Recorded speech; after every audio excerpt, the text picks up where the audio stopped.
Well, we were talking about covalent bonding last time. Just quick things to remember about covalent bonding. It only happens between nonmetals. That's because nonmetals would like to gain electrons to be stable, like the octet rule says. They need to gain a certain number of electrons so that they have access to 8. And if it's only nonmetals that you're dealing with and everything wants to gain electrons, the only thing they can do is share so that they have access to 8 electrons. So that's how we made water. O with its 6 valence electrons pairs with 2 hydrogen atoms, so that now the oxygen, counting its 6 original electrons plus the 2 from the hydrogens that they brought in, that gets it up to 8 valence electrons total. That makes it stable. That's also why certain elements on the periodic table are diatomic. If they can, through covalent bonding, get themselves to 8 valence electrons with a pair of atoms, that's what happens with the diatomic elements. So O2 does pretty much that exact thing, right? If you imagine, let's 1, 2, 3, 4, 5, 6, right? There's an O atom, here's another O atom, 1, 2, 3, 4, 5, 6. You can start to see what has to happen in order for those 2 O's to get 8 valence electrons. What kind of bonding has to happen between those 2 O's? Yeah, we need a double bond because, for instance, that pair could sort of join up and be shared, as well as that pair could be joined up and be shared. And that way, each of those oxygens will have access to 8 valence electrons. So here, I'm just going to draw it in purple. If I make a double bond like that, each O has 4 lone pairs. The O's original 6 electrons are the 4 from those lone pairs there, as well as half from each of those bonds. So if you sort of cut that bond in half, you can see O's original 6 electrons. But then by joining together, you can count that this O, for instance, has 1, 2, 3, 4. And if you count everything that it has access to in those bonds, it now has access to 8. Okay? Same with this O, 1, 2, 3, 4, 5, 6, 7, 8. Okay? That makes them stable that way. But that's a double bond.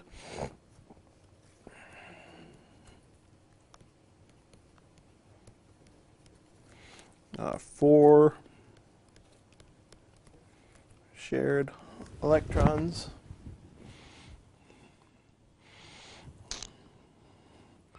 Let me draw a couple of ends for you.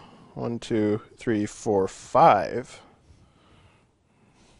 1, 2, 3, 4, 5. What sort of bond do you suppose has to be between 2 ends in a diatomic nitrogen molecule? That has to be a triple bond.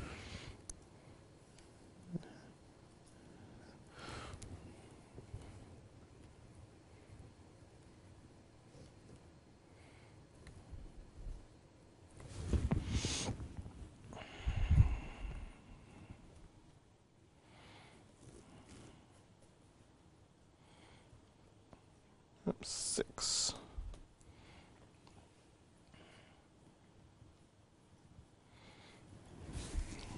Okay. Oxygen doesn't triple bond, right? Because it only needs to share 2 pairs of electrons to get it up to its octet. Okay. Nitrogen does not just double bond because that wouldn't get us up to 8 on each end. Okay? Only triple bonding those ends allows them to get each atom in contact with 8 electrons. That octet rule still applies then when we're making covalent bonds. Okay? If we're talking main group elements, except hydrogen and helium, we saw a hydrogen like up here, and in water, hydrogen is stable only with 2 electrons because that essentially fills up its 1s shell. Right? And that's it. That's all that's in that first row. Okay? But all of these other ones, right? 2, 4, 6, 8, 2, 4, 6, 8. Right? And another 2, 4, 6, 8. Okay? All of those other ones will have access to 8 electrons around them to make them stable in molecules. Okay? So if we're drawing structures of real simple small molecules. Pretty much all you have to look at is the octet rule, and if you make sure that all of the atom's original valence electrons are represented somewhere in that Lewis structure. Okay? In other words, that will prevent you from doing something like this, which technically follows the octet rule, but we don't have that many electrons to begin with, right? O2 will only have twice times 6, right? We only have 12 electrons to deal with up here. That's why this was the correct structure, 2, 4, 6, 8, 10, 12, okay? Totaling up. And you can get that if you're sort of joining them together. That's because we started with 6 electrons on each of those. But something like this, even though technically each of those O's has 8 around them, 2, 4, 6, 8, 10, 12, 14 electrons are in that structure, and we don't have 14 valence electrons in O2. Okay? So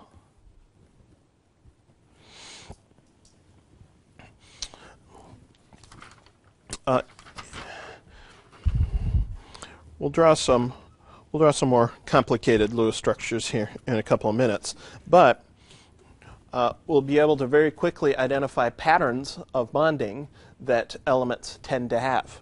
Okay? Notice this N had 3 covalent bonds to it because it had 5 of its original valence electrons and needed to bring in 3 more bonds to get to 8.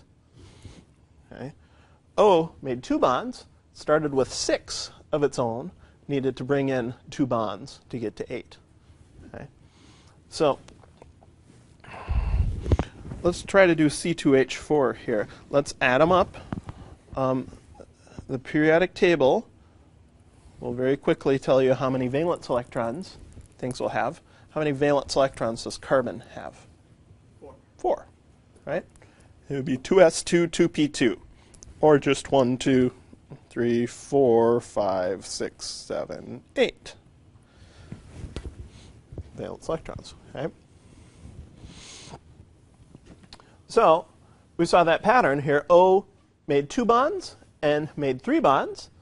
Carbon will probably make how many bonds? 4.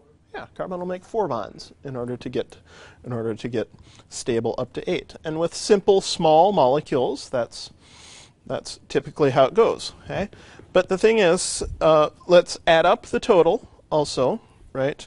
C2, so 2 times 4 plus 4 times 1, that's 8 and 4, that's 12.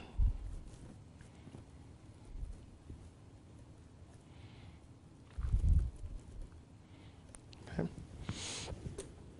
So, just by adding up the valence electrons, okay, that's if we have octets, if we have the right number of valence electrons, we should be able to have a correct structure. Okay?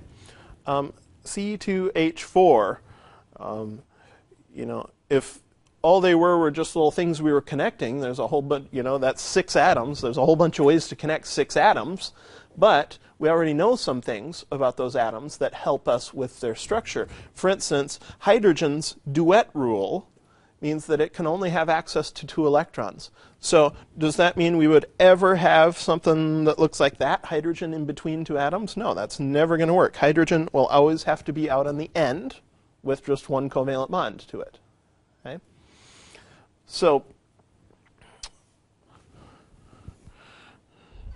I mean, from there, we don't really have too many options, I guess. I mean, if we've got 2 carbons, and I've got 4 H's, the first thing you probably ought to try for real simple small molecules is to just make it symmetrical. Now, it's not always going to be that way, but a lot of times that's the first thing you should try. Okay? And if the hydrogens can only be on the ends, okay, it's going to have to probably be something like that. And if hydrogen can only hold 2 electrons, those have to be single bonds there. And I've got 2, 4, 6, 8 electrons represented already by those single bonds.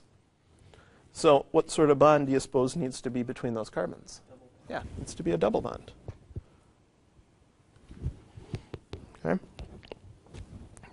This is correct because it has 12 valence electrons shown, and the carbons have octets. Oops, OCT. And what I mean by that is we can count 2, 4, 6, 8 electrons around either of those carbons. Okay? The carbon would have started with 4 valence electrons originally, but then each of those 4 would have been paired with an electron from the other atom to make those bonds. So I could draw any number of incorrect structures, something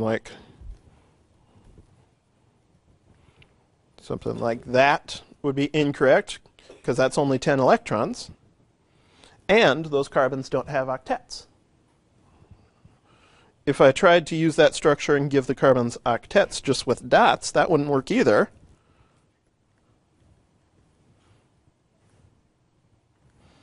Because now, even though those carbons have octets, now we have 2, 4, 6, 8, 10, 12, 14 electrons. See how that works? Really, the only way to have 12 with the octets showing is that structure. And that'll be very common with simple small molecules, that there's literally only one way to make it, where everything has octets and the total number of electrons are shown. Okay? Other things can be helpful, like the normal number of bonds that things form. You notice this carbon is forming 4 bonds, sort of like we predicted from the periodic table, but we're not always going to be able to go off of that. Okay? So it's best to go by the total, best to go by octets, at least to begin with, and we'll make some more complicated structures here in a minute, though. Okay? So